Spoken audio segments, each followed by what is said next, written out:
April Fool's Day is a horrible day. Happy April Fool's Day to those who celebrate. Yeah. I'm here with you. Okay, and here's why I think this. You ever meet a lawyer who No.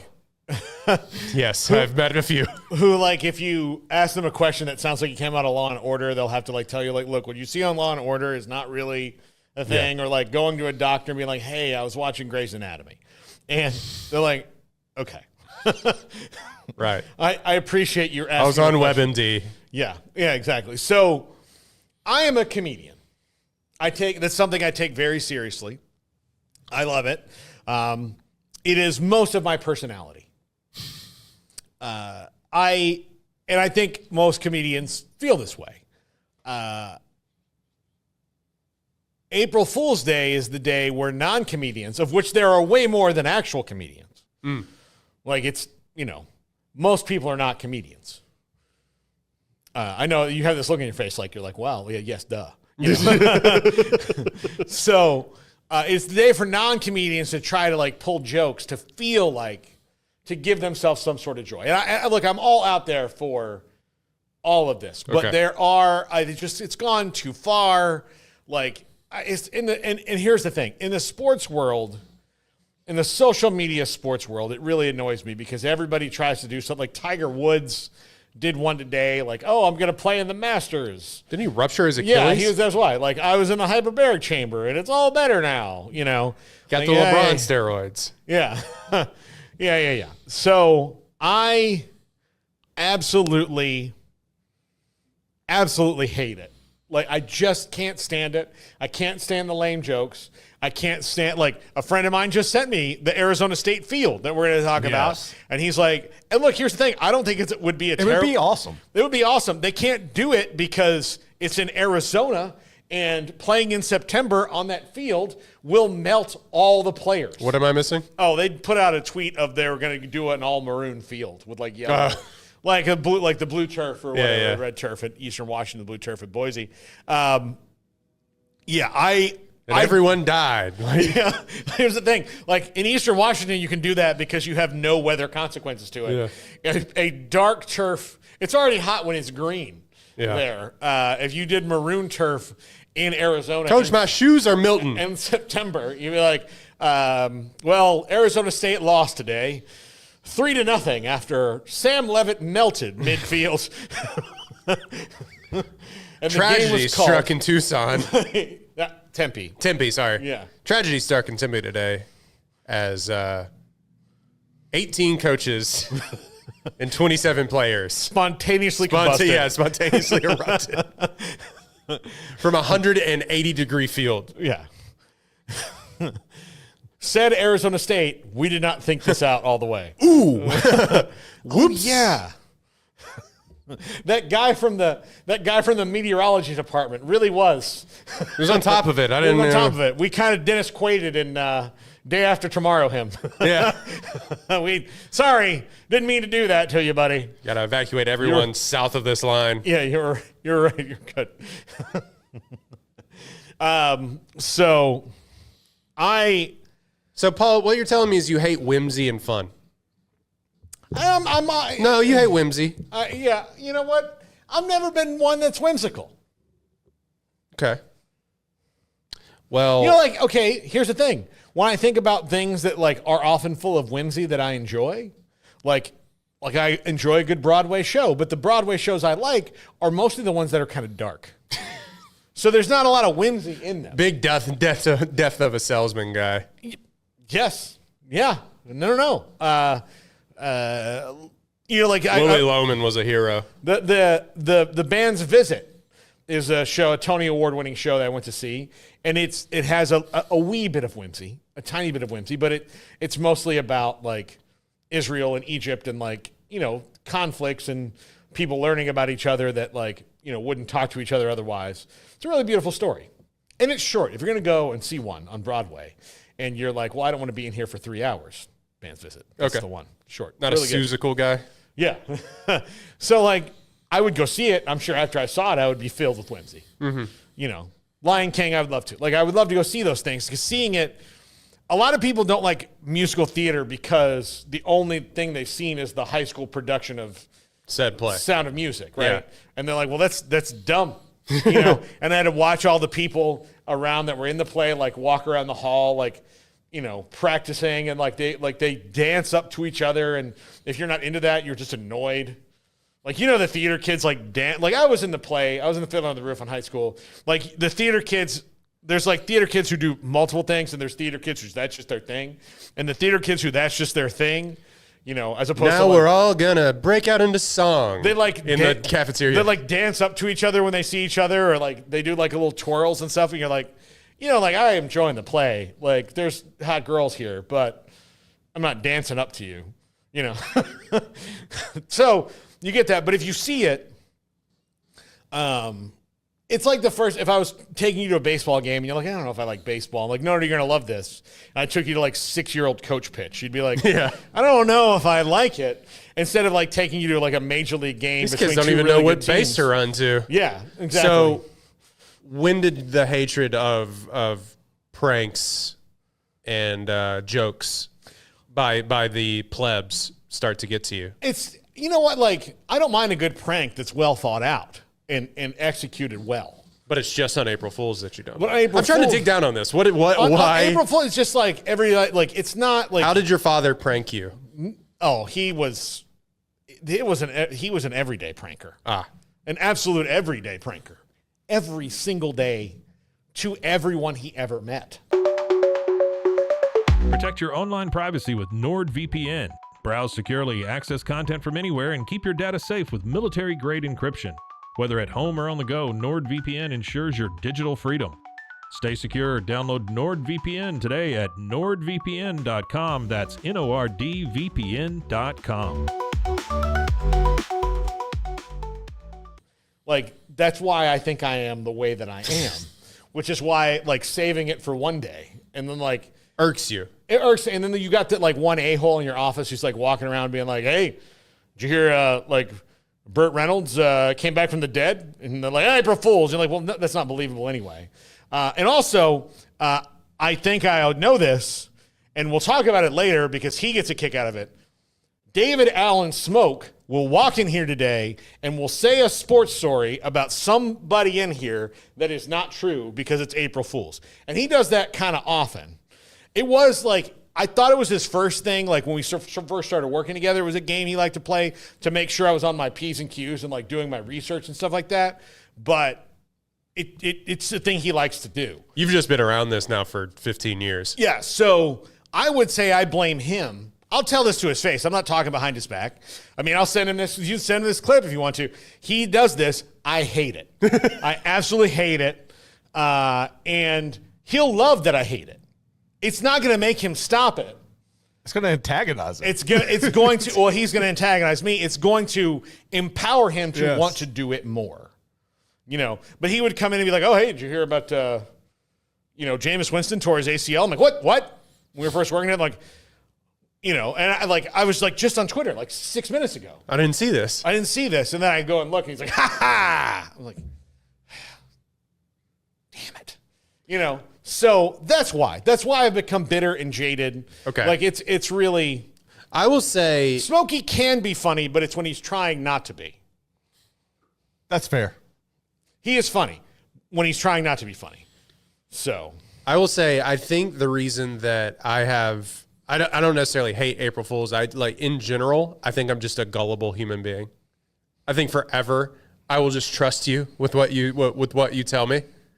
I don't have to go look it up. Like, okay. And then I'll just go and tell that information. People are like, you weren't telling that to people, right? That was a joke. I've been saying that as gospel for like 2 weeks. I don't know what. Yikes. Okay, so I got people to call. Yeah. So I'm just a gullible person in general. Mm-hmm. But April Fools, harmless. In fact, I don't think I've been April Fooled in 10 years. Okay. I'll tell you, he just sent the rundown for today's show. Real time. It says April Fool's Day on it. On it. As if this is a holiday. In red, underlined, and everything. In red. It's in red.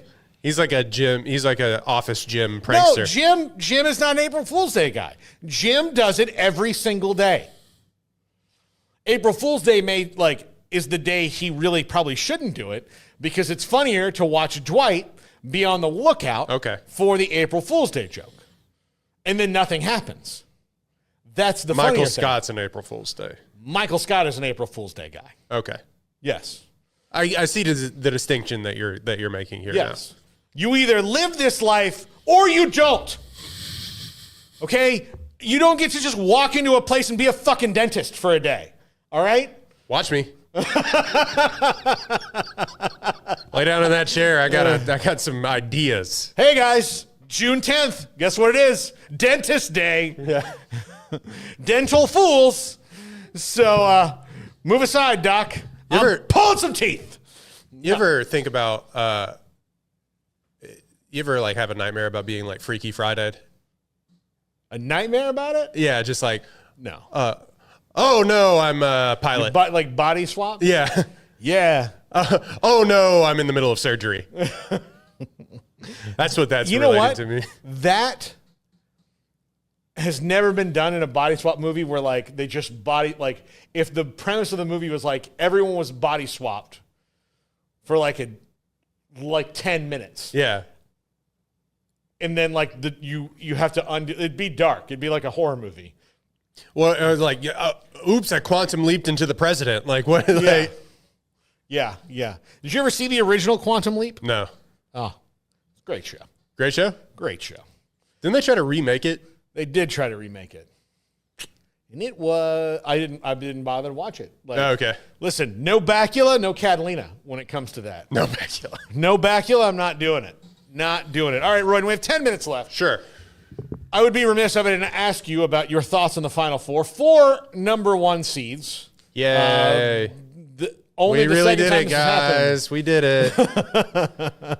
So, You seen the meme of like your girlfriend picking all 1 seeds and like winning your bracket pool? yeah, like this year, that would have dominated.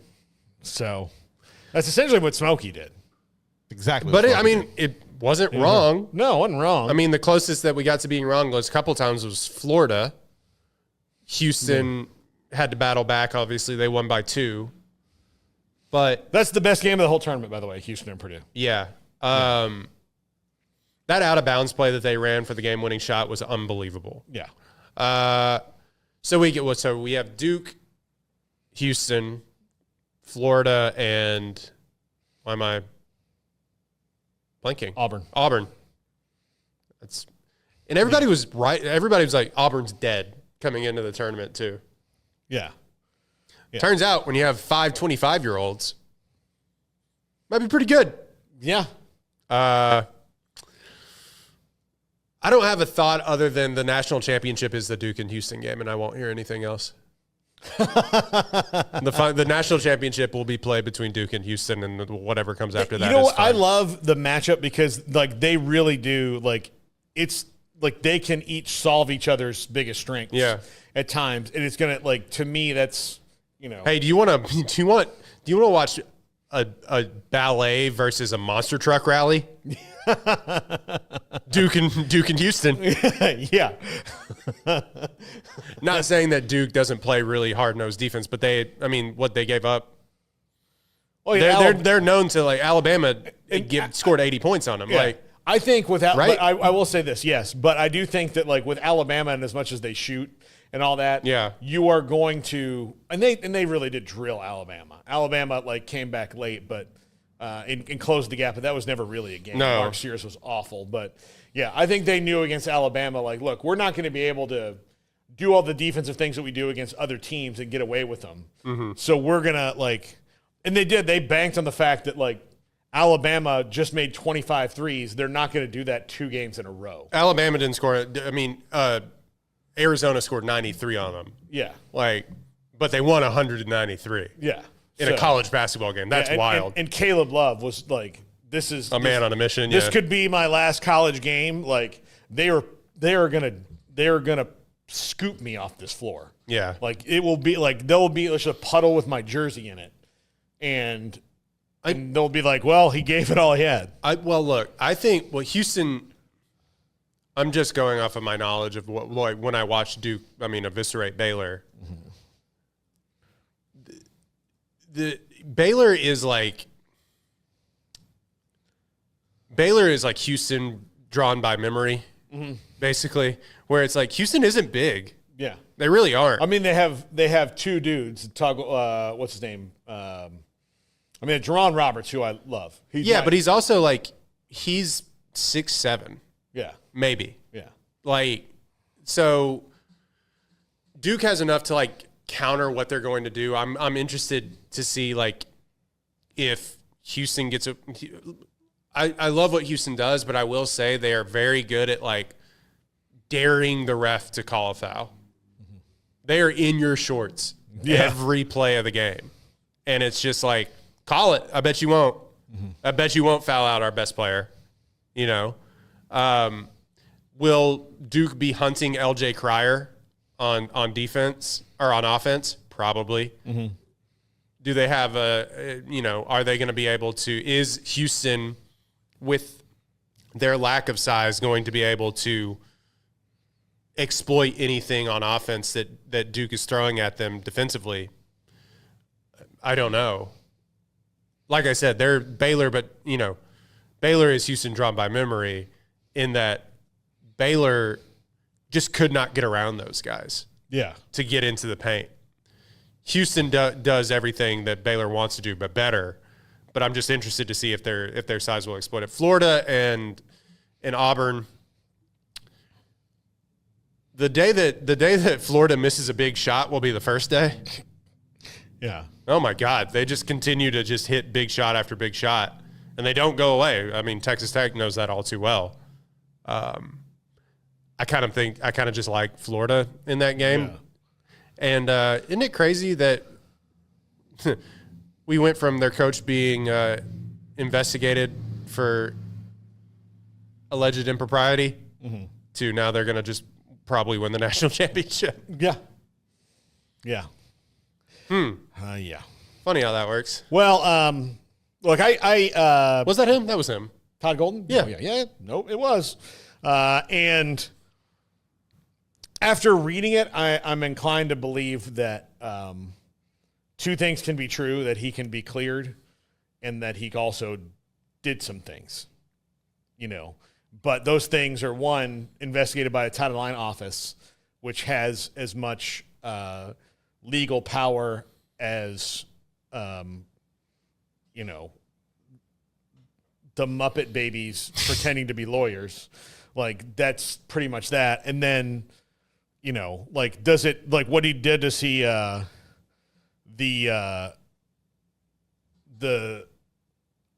does what he did raise to the standard of something that's a fireable offense, or just don't do that anymore? Yes. It's weird. The devil's in the details, right? And so I don't know. It just. What do you think of the final format? All number one seeds. I think we got look, here's the deal. We were barreling towards this inevitable conclusion with the way that college basketball is right now, and people will be like, oh, "Okay, well, better games. We'll see." But I don't know. What do you? I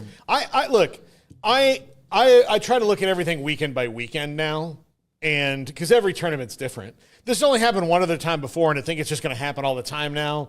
It may happen more than it used to, but I still think that basketball is a sport, though, that all it takes is one team with a couple guys who slip through the cracks and a coach who's on the way up to wreck things. Yeah, right? basketball more than any other sport is the great equalizer is that just somebody that there's can only 5 guys on the court at any given time. So it's not you don't have to build a super deep roster. You just have to have dudes, right? Steph Curry was at Davidson. Yeah. Okay, Davidson. So there's still going to be guys like Steph Curry who are at Davidson. Now they're at Davidson for not 4 years, but 2. Yeah. And then they explode and they get to go make money somewhere else, right? Last year with Oakland, you had guys one of their best players went to Arizona. Townsend went to Arizona because he cashed in on it.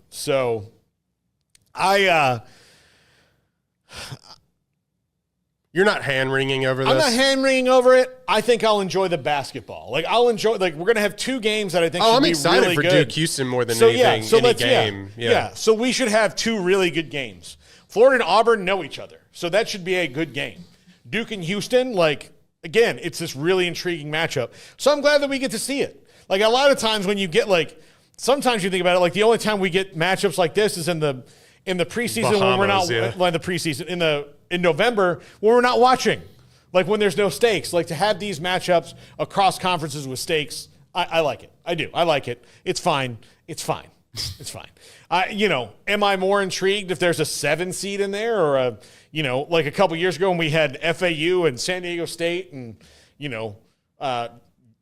UConn, as a lower seed, although that was more of a mirage of a losing streak in the early part of the season before they became one of the most dominant teams of all time. So I just like that it signals, or I dislike rather, it's kind of signals, and it's weird calling Houston a have, but they are in basketball, and with Fertitta throwing $1 billion at that program or whatever he's doing, but like it signals kind of a canary in the coal mine for me of like the haves and the have-nots. Oh, it's going to be it's going to be tough. It's going to be tough for other teams. Now, will we have 4 1 seeds? I don't know, but will we have like 1, 2, and 3 seeds all make the final? I kind of think that's I think your 4s and 5s are going to have the harder road than they've ever had. Yeah. Because the reason you were a 4 or a 5 is because the 1 and the 2 seed got the same guy in the portal that you were going after. Mm-hmm. Why is Florida a 4 seed this year? Well, because Alabama got the guy who shoots all the threes that they were going for. Yeah, I was going to say, gone are the days of like the 8 and 9 seeds making the Final Four. I don't think they're gone. It's just going to be harder.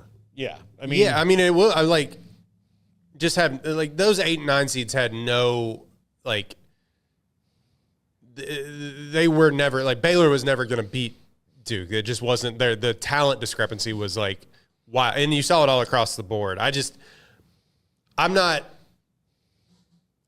like the sky isn't falling on it, but I do think it may be a little bit of a shot across the bow of like, guys, we are barreling down the tracks of this being the college football playoff.